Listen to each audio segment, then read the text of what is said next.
नमस्कार, मैं हूं विकास सुगीजा और आप देख रहे हैं अब तक टाइम। दोस्तों, हम पहुंचे हैं करनाल के सेक्टर 12 के अंदर और आपको बता दें यहां पर आंगनवाड़ी वर्कर्स और हेल्पर्स ने यहां पर महापड़ाव आक्रोश डाल दिया है और हम आपको दिखा रहे हैं यहां की ये बिल्कुल लाइव तस्वीरें दिखा रहे हैं। हम आपकी आंगनवाड़ी वर्कर्स एवं हेल्पर फाउंडेशन की जो राष्ट्रीय अध्यक्ष हैं उनसे आपकी बात कराएंगे और सुनवाएंगे कि आखिरकार आंगनवाड़ी वर्कर्स और हरियाणा सरकार के बीच में पेच फंसा है तो कहां फंसा है, आइए कराते हैं आपकी बात। दोस्तों, हमारे साथ है आंगनवाड़ी वर्कर एवं हेल्पर फाउंडेशन ऑल इंडिया की प्रेसिडेंट है, उनसे जान लेते हैं आखिरकार ये जो हरियाणा के आंगनवाड़ी वर्कर्स और हेल्पर है उनका मामला सरकार के साथ ऐसी कौन सी जगह पे फंस गया जिसका समाधान निकल नहीं रहा और लगातार प्रदर्शन हो जा रहे हैं। क्या कहना चाहेंगे मैम, आखिरकार मामला फंसा कहाँ है? बात ये है कि सबसे पहले तो मैं हरियाणा की क्रांतिकारी आंगनवाड़ी वर्कर हेल्परों को बधाई देती हूँ कि 8 दिसंबर से लगातार इस भयंकर सर्दी का सामना करते हुए अपने आंदोलन में डटी हुई हैं।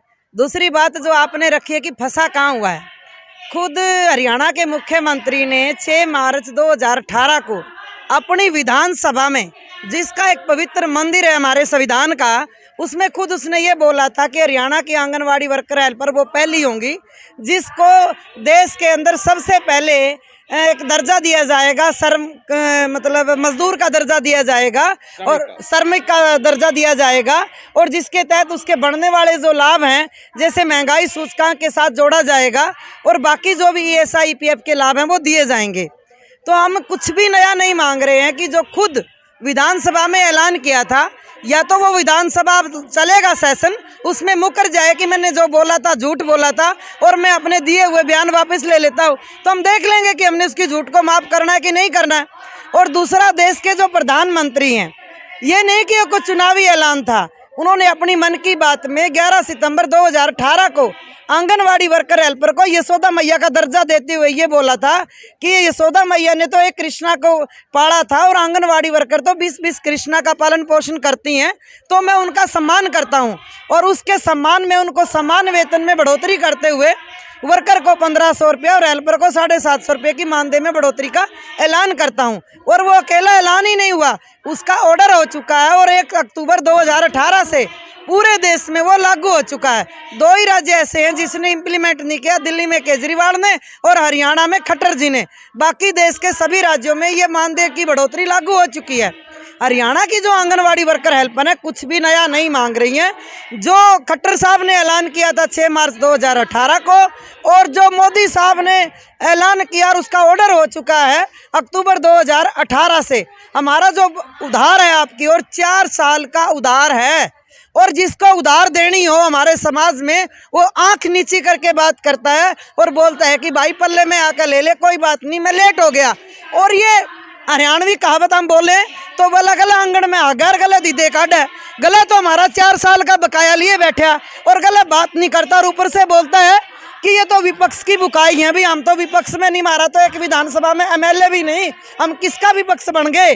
तो हमने किसी ने बुकाने की जरूरत नहीं है, हम अपने आंदोलन में अपनी जागृति से आए हैं, अपने अधिकारों की रक्षा कैसे करनी है, अपनी मांगों को कैसे सरकार के समक्ष रखना है उसको हम अच्छी तरह से जानते हैं। तो हमारा पेज यहाँ पे अड़ा हुआ है कि हमारे RSS की लीडरशिप ने इसको ईगो ले रखा है, क्योंकि जिन्होंने औरतों की कभी कदर नहीं की, जिन्होंने अपनी मनुस्मृति में लिखा है कि ढोल सुधरते नारी, ये सब ताड़ के अधिकारी, जिसको वो पैर की जुत्ती समझते हैं, वो आज पूरे हरियाणा के अंदर एक मसाल बन के लड़ रही हैं, मसाल लेके निकल रही हैं।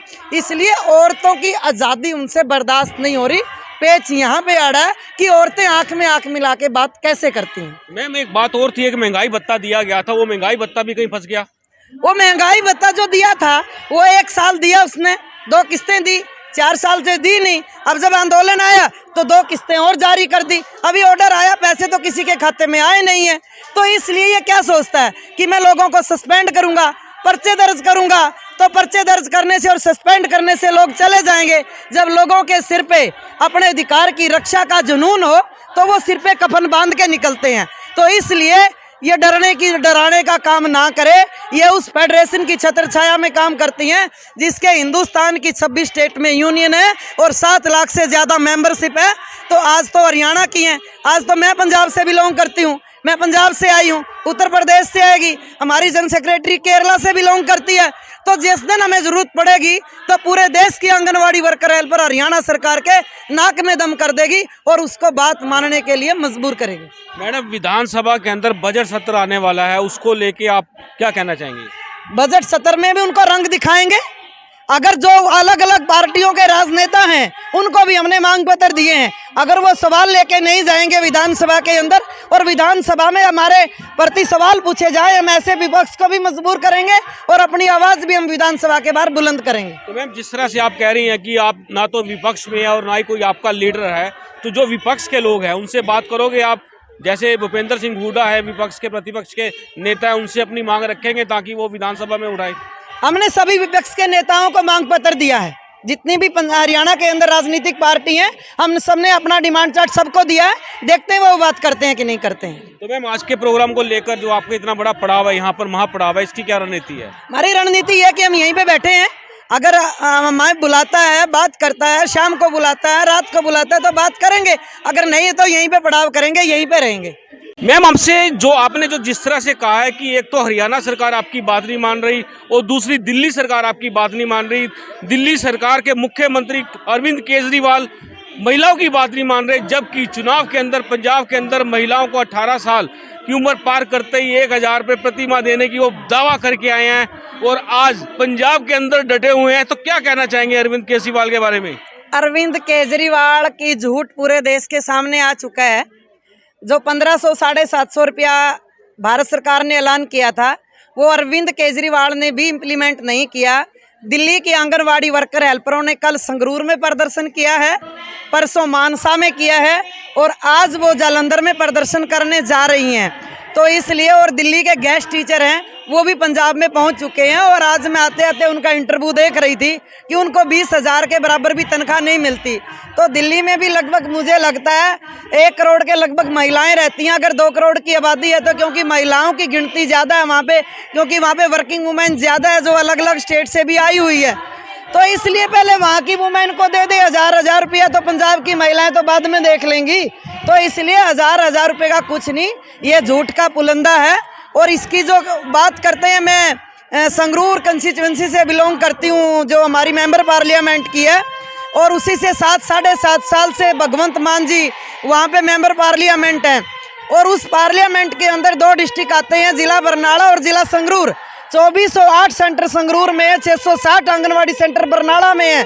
तो इसलिए 3068 आंगनवाड़ी केंद्रों में एक भी ऐसा आंगनवाड़ी केंद्र नहीं जहां से मेंबर पार्लियामेंट ने अपनी एमपी ग्रांट से 1 रुपया भी आंगनवाड़ी केंद्र पे खर्च किया हो। और 5 बार हम मेंबर पार्लियामेंट को मांग पत्र दे चुके हैं और उसने आंगनवाड़ी वर्कर हेल्पर की कोई बात कभी संसद में उठाई हो तो हम कैसे वहाँ की औरतें उस पर भरोसा करेंगी।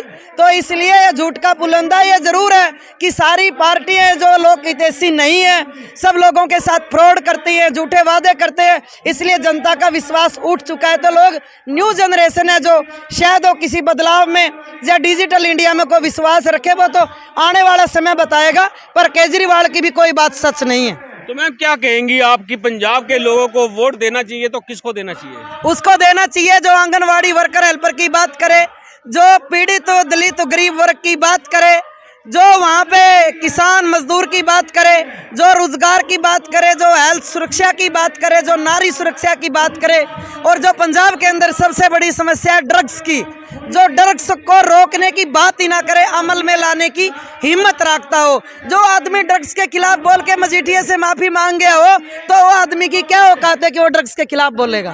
बिल्कुल दोस्तों, ये बता दें आपको, ये थी उषा रानी जो राष्ट्रीय अध्यक्ष हैं। इन महिलाओं को अपने हकों की लड़ाई के लिए 2-4 होना पड़ रहा है और करनाल के अंदर आज बड़ा महापड़ाव यहाँ डाल दिया गया है। हमारे साथ और भी जुड़ रहे हैं, उनसे जानना चाहेंगे। मैम, आप क्या बताना चाहेंगे? देखिए, 8 दिसंबर से और आज तक सारे सेंटर्स पे ताला लगा के वर्कर और हेल्पर आंदोलन कर रही हैं और इनकी बात असल में तो पहले दूसरे दिन ही सरकार को सुन लेनी चाहिए थी और इनकी बात सुनने के बाद उसका समाधान करना चाहिए था। वो पहले बता चुकी हैं हमारी जो राष्ट्रीय अध्यक्ष हैं वो कि हमारी कोई ऐसी नई मांग नहीं है, हमारे सारे पुराने मुद्दे हैं, खुद सरकार के कहे हुए मुद्दे हैं और उन पे उनको बात सुननी चाहिए थी। लेकिन उनको ये अकल तो आई नहीं है सरकार को कि भाई हम कहे हुए के लागू कर दें। और आप वैसे भी देखें तो ये जो स्कीम है ये स्कीम कोई आज की नहीं है। 1975 में आंगनबाड़ी की ICDS की स्कीम आई है और 1975 से लेके आज तक कितनी वर्कर और हेल्पर तो बिना किसी सुविधा के लाभ के रिटायर होके अपने घर जा चुकी हैं। अभी भी बहुत सारी हमारी वर्कर हेल्पर रिटायर होने वाली हैं। तो हरियाणा में कहावत है कि 12 साल में तो कुर्डी की भी बाव डावे, लेकिन ये पढ़ी लिखी महिलाएं जो अलग अलग तरह के कोर्स किए हुए हैं इनको सरकार, हरियाणा सरकार का अकुशल मजदूर का जो है वेतन भी नहीं देना चाहती। इससे बुरी बात और क्या हो सकती है।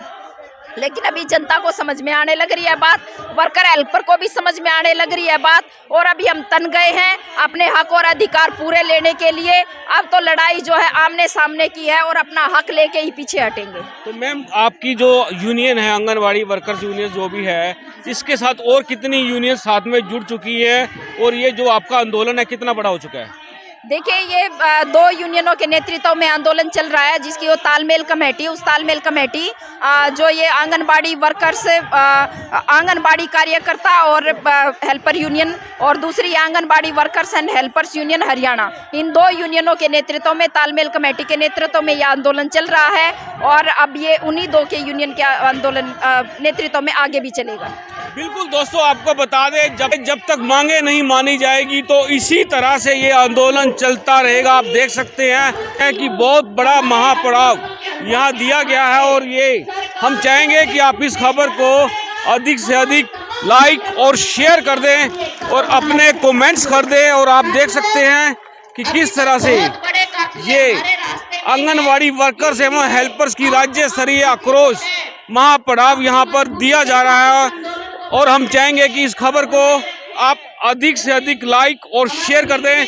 आप देख रहे हैं सेक्टर 12 से अब तक टाइम्स, मैं हूं विकास सुगीजा अपने साथी कृष्ण के साथ। नमस्कार, जय हिंद, जय भारत।